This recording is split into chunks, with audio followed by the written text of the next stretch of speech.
So napadaan ako sa Glorieta, Makati. Dumiretso na ako ng Pilbars.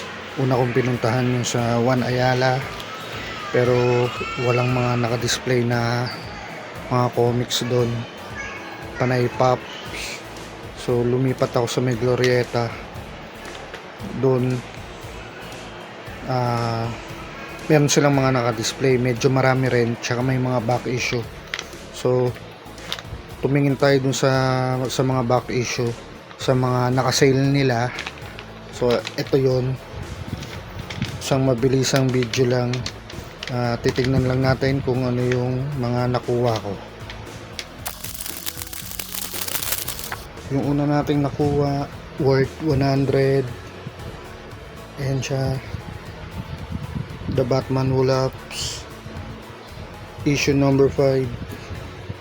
So ang ganda ng cover, tsaka gusto ko tong yung issue na to, sana makumpleto ko. 100 lang, naka-sale siya. Ganda ng cover na to.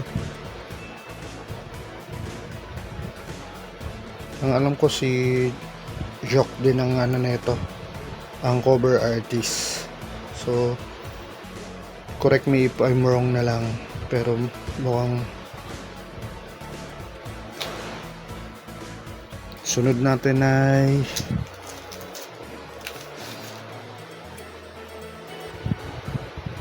of course The Batman Who Laughs ulit. Ito naman ay issue number 4, naka-sale din siya. So panalo ako dito.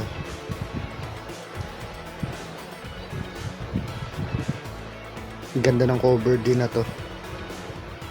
Kerry Andrews cover artist tong cover na to. Kasama ni Batman Who Laughs yung dalawang parang Jokerize na Robin. Next naman ay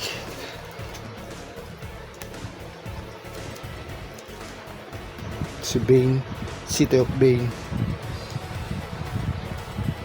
Nagagandahan din ako sa cover kaya kinuha ko to, since naka-sale din siya.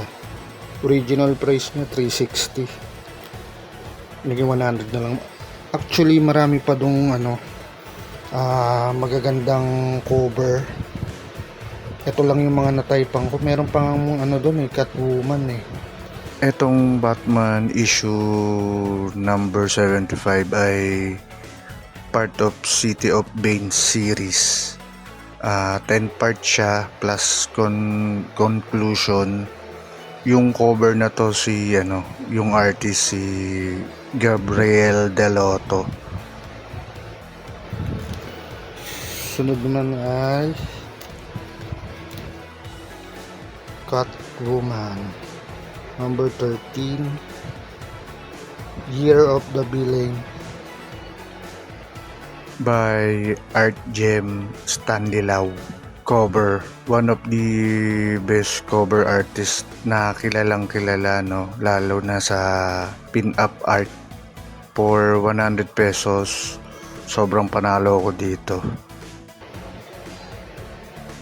Sale uli siya, 100. Yung last na nakuha ko doon ay The Batman Who Laughs number 7. Ito yata yung huli, 7 issue miniseries. Di ko sure kung magkaduktong yon, i-search ko na lang mamaya, then sasabihin ko na lang din kung magkasama sila. Ganda rin ng cover. Mukhang si Jock din ang may nito ang cover artist eh. So yun lang sa mabilisang video. Marami pa dong mga naka-sale, kung pupunta kayo doon, marami pa kayong maaabotang under 100 na maganda yung cover.